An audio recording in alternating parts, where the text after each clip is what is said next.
आप देख रहे हैं द न्यूज और मैं रानी गुप्ता आपके साथ। मॉनसून सत्र 20 जुलाई से शुरू होने वाला है और इस दौरान मोदी सरकार भी पूरी तैयारी में है। कहा यह जा रहा है कि केंद्र की जो अध्यादेश है दिल्ली से संबंधित, उसी के साथ साथ 21 बिलों को पेश किया जा सकता है और इसको लेकर के मोदी कैबिनेट भी पूरी तरीके से तैयार है।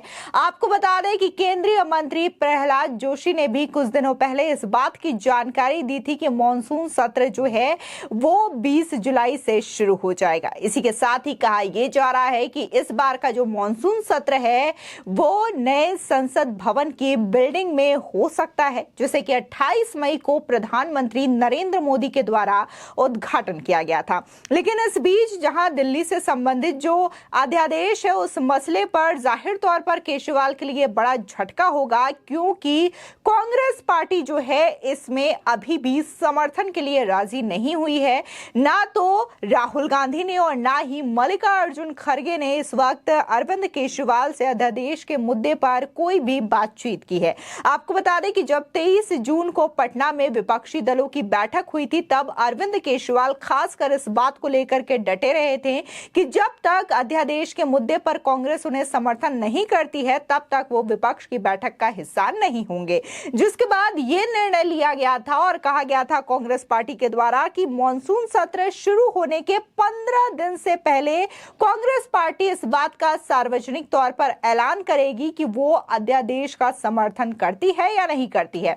आज 14 तारीख हो गए हैं, यानी कि 14 जुलाई, और बस 6 दिन यानी कि 20 जुलाई को मॉनसून सत्र शुरू हो जाएगा। लेकिन अभी तक कांग्रेस पार्टी ने अपना स्टैंड क्लियर नहीं किया है और सूत्रों के हवाले से यह भी कहा जा रहा है कि दिल्ली और पंजाब यूनिट के जो कांग्रेस नेताओं की नाराजगी है आप गवर्नमेंट को लेकर के, केजरीवाल सरकार को लेकर के, उसकी वजह से कांग्रेस आला कमान नहीं चाहेगी कि अध्यादेश के मुद्दे पर अरविंद केजरीवाल का समर्थन किया जाए। आपको बता दें कि न सिर्फ अध्यादेश के मसले पर, इसी के साथ ही जम्मू कश्मीर रिजर्वेशन को लेकर के और साथ ही जो डाटाबेस की प्राइवेसी है उसको भी लेकर के बिल पेश किया जाएगा संसद में। दरअसल अगले हफ्ते शुरू होने जा रही मॉनसून सत्र के लिए केंद्र सरकार की तैयारी पूरी हो चुकी है। यह सत्र काफी गहमा गहमी भरा रह सकता है। इस सत्र के लिए सरकार द्वारा दिल्ली में ट्रांसफर पोस्टिंग संबंधित अध्यादेश की जगह लेने वाला विधेयक, वन संरक्षण कानूनों में संशोधन विधेयक और डिजिटल डाटा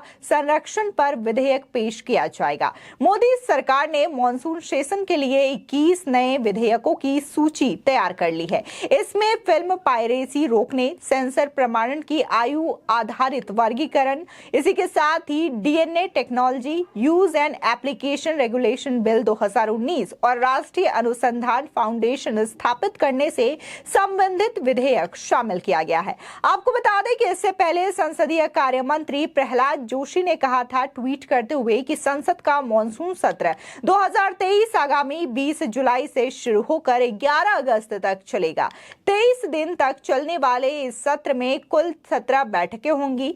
मैं सभी पार्टियों से सत्र के दौरान संसद के विधायी और अन्य कामकाज में संरचनात्मक योगदान देने की अपील करता हूं। आपको बता दें दरअसल मॉनसून सत्र संसद की नई बिल्डिंग में हो सकता है, ऐसा अनुमान लगाया जा रहा है, जो कि प्रधानमंत्री नरेंद्र मोदी ने 28 मई को उद्घाटन किया था। बता दें मॉनसून सत्र में राष्ट्रीय राजधानी क्षेत्र दिल्ली सरकार संशोधन अध्यादेश 2023 भी पेश किया जाएगा। इसे लेकर लगातार हंगामा हो रहा है। बता दें कि केंद्र सरकार ने 19 मई को दिल्ली में ग्रुप ए अधिकारियों के तबादले और उनके खिलाफ अनुशासनात्मक कार्रवाई के लिए राष्ट्रीय राजधानी लोक सेवा प्राधिकरण गठित करने के उद्देश्य से अध्यादेश जारी किया था।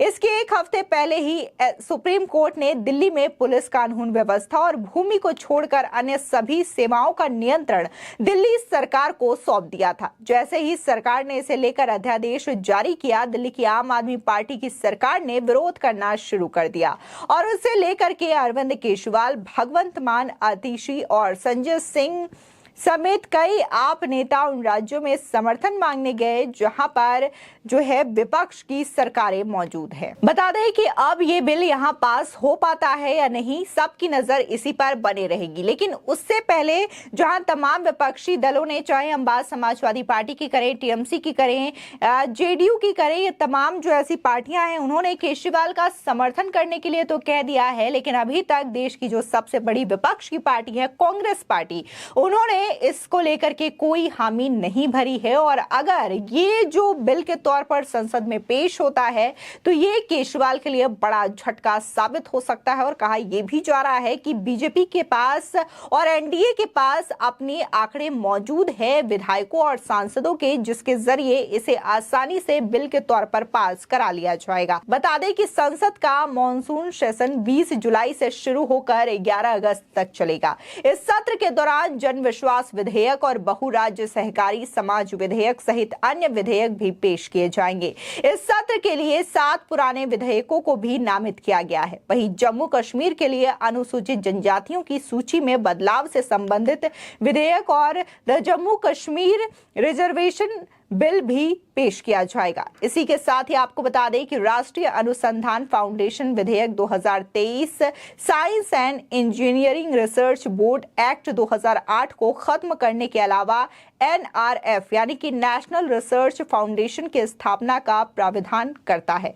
इसी के साथ ही the registration of birth and death amendment bill भी पेश किया जा सकता है। और इसी के साथ ही इस डाटाबेस का उपयोग करके राष्ट्रीय और राज्य स्तर पर अन्य डाटाबेस को अपडेट करने का प्रयास किया जा सकता है।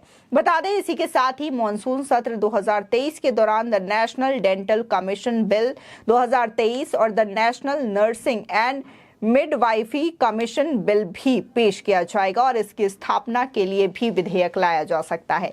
इसमें से एक विधेयक का मकसद राष्ट्रीय सहकारी यूनिवर्सिटी की स्थापना करना है, the digital personal data protection bill, और इसी के साथ ही सिनेमा से जुड़े भी बिल यहां पर पेश किए जा सकते हैं। यानी कि टोटल 21 अहम बिल बताए जा रहे हैं जो कि मॉनसून सत्र के दौरान संसद में पेश किया जाएगा। और खासकर अगर हम बात अध्यादेश के मसले पर करें या फिर डाटा प्रोटेक्शन बिल की बात करें तो इसे काफी ज्यादा अहम माना जा रहा है, क्योंकि हाल ही के दिनों में कई सारी ऐसी घटनाएं देखने को मिली है जहां पर व्यक्तियों के पर्सनल डाटा को यूज करके उसका दुरुपयोग किया गया है। कभी लोगों से पैसे ऐंठे गए तो कभी इस डाटा का गलत उपयोग करके देश को भी नुकसान पहुंचाने की कोशिश की गई है, जिसके बाद ये फैसला लिया गया और इसे बकायदा मंजूरी भी दे दी गई है कैबिनेट मंत्रियों के द्वारा, जिसके बाद अब इसे संसद में पेश किया जाएगा।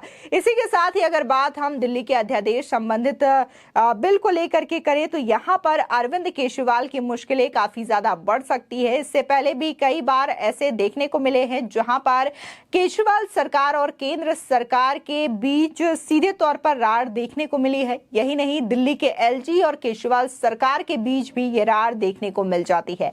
हर बार केजरीवाल सरकार जो है अपनी नाकामी का ठीकरा केंद्र सरकार या फिर दिल्ली के एलजी वीरेंद्र सक्सेना पर फोड़ते हुए नजर आते हैं। और अगर केजरीवाल सरकार से किसी भी मसले को लेकर के गलती होती है या फिर काम में देरी होती है तो इसका सीधा जो आरोप है वो केंद्र सरकार पर और दिल्ली के एलजी पर लगाते हुए वो नजर आते हैं। उनका कहना होता है कि दिल्ली के एलजी की वजह से ही हम काम नहीं कर पा रहे हैं, केंद्र सरकार की वजह से हम काम नहीं कर पा रहे हैं। जाहिर तौर पर अगर अध्यादेश को बिल के तौर पर संसद में पेश कर दिया जाता है और इसे पास कर दिया जाता है तो यहां पर केजरीवाल की जो मुश्किलें हैं और भी ज्यादा बढ़ जाएगी और केजरीवाल सरकार के लिए ये अहम झटका साबित होगा। फिलहाल इस खबर को लेकर के आपकी क्या राय है हमारे कमेंट सेक्शन में जरूर बताएं। आगे की और भी अपडेट के लिए चैनल को सब्सक्राइब करना ना भूलें।